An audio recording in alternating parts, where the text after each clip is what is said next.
जय हिंद साथियों। NIS DElEd को लेकर बाजार गर्म हो चुका है, पूरी तरह मामला गर्म है और एनआईएस के डीएलएड जो छात्र हैं पूरी तरह घबरा चुके हैं।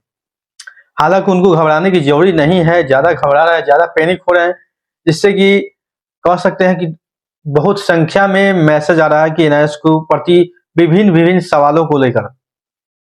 एक सवाल आज एक ग्रुप में मैसेज आया था, हमने देखा है मैसेज, उसमें लिखा हुआ है कि एनआईएस से जो डीएलएड किए हुए हैं और बीपीएससी फेज 1 में शिक्षक बने हैं, यानी बीपीएससी फेज में जो वर्तमान में बहाली हुई है उसमें शिक्षक बने हैं, उनमें सभी जिला को फोल्डर अलग करने के लिए कहा गया है। यानी कि जो एनआईएस से डीएलएड किए हुए हैं उनके कागजात को अलग किया गया है, उनके फाइल को अलग करने का आदेश दिया गया है।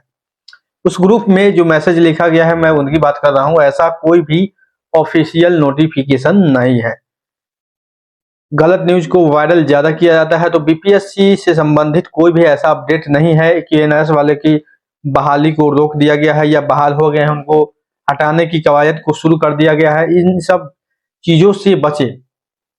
एनआईएस के जो छात्र हैं काफी परेशान हैं, काफी डिप्रेस हो रहे हैं, डिप्रेशन में जा रहे हैं।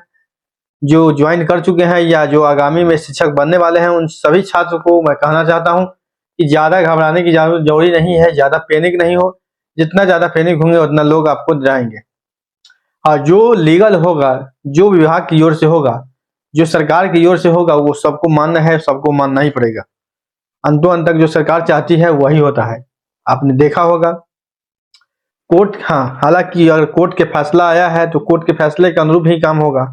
लेकिन एक जो बात कही जा रही है कि नौकरी से हटाने की बात कर रही है कि कवायद शुरू है, कि बीपीएससी ने फोल्डर शुरू अलग करने का बात कह दिया है सभी जिला को, और कुछ जिलों के नाम भी उसमें दिए हुए हैं, जैसे मुजफ्फरपुर, कटिहार, भागलपुर, शायद कुछ और जिले के नाम दिए हुए हैं। जो वहाँ जो है जिला शिक्षा पदाधिकारी की ओर से एनआईएस से जो डीएलएड किए हैं उसको फिल्टर करने का काम किया जा रहा है, यानी कि अलग करने का, उसके जो फाइल है उनके नाम को अलग करने का काम किया जा रहा है। ऐसा कुछ भ्रम फैलाया जा रहा है ग्रुप में, ऐसा कोई भी ऑफिशियल इंफॉर्मेशन नहीं है।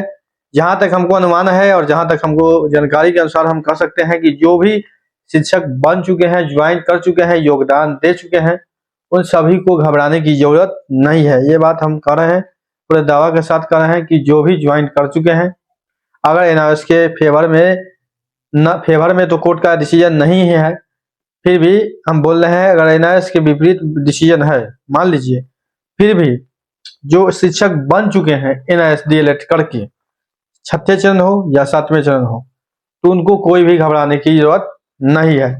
हालांकि आपने देखा होगा केवीएस ने जारी किया था कि एनआईएस डीएलएड को लेकर की इनएलिजिबल है, मतलब कि वैलिड नहीं है केवीएस में। तो उस प्रकार बीपीएससी फेज 2 का जो आवेदन हुआ है उसमें इनएलिजिबल कर दिया जाएगा।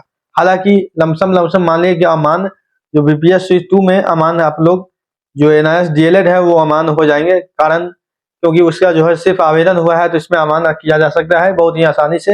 लेकिन जिनको नौकरी दे चुके हैं, जिनका योगदान हो चुका है, जिनको ज्वाइनिंग एक्सेप्ट हो चुका है, सारा कुछ हो चुका है, तो उनको कहीं से भी हटाया नहीं जाएगा। आगे की बहाली के लिए रोक लगाया गया है, तो आप लोग घबराए नहीं, ज्यादा परेशान नहीं हो, किसी से ज्यादा ये ऐसा नहीं करेंगे। कोई भी आपको जो जवाब देता है, यानी आप मैसेज ग्रुप में देखेंगे तो ज्यादा मॉडरेशन फैला हुआ है, ज्यादा आपको जितना ग्रुप में मैसेज देखिएगा उतना ज्यादा आपके दिमाग में रिफ्रेश होगा, तो उससे दिमाग नहीं लगाएं। जो अभी तक वर्तमान स्थिति है, सिर्फ सुप्रीम कोर्ट ने एनआईएस के फेवर में जजमेंट नहीं दिया है, बस इतना ही है। और जो इन सर्विस है, यानी जो सर्विस काम कर रहे हैं, उनको कोई घबराने की जरूरत नहीं है। आगे की बहाली में एनआईएस डीएलएड को अप्लाई करने से रोका गया है। जैसे ही कोई ऑथेंटिक और ऑफिशियल इंफॉर्मेशन आता है तब हम आपको जवाब देंगे अपने वीडियो के माध्यम से, क्योंकि हम ऑथेंटिक और जो ओरिजिनल हो, जो सरकार या विभाग की ओर से जारी है, वही चीज बताएंगे आपको।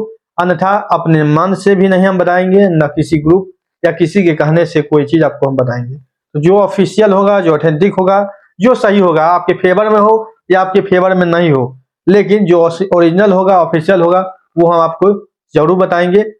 और जो ऑफिशियल होगा, ऑथेंटिक होगा, वो आपको मानना ही है, आपको किसी भी कहने से रुकने वाला नहीं है, मानना होगा। लेकिन जो न्यूज मिलेगा आपको इस नौकरी इंडिया प्लेटफॉर्म पर वो ओरिजिनल मिलेगा। तो चैनल को सब्सक्राइब जरूर करें और पेज को है तो पेज को फॉलो कर लें। मिलते हैं अगले अपडेट में, अभी के लिए इतना ही, धन्यवाद।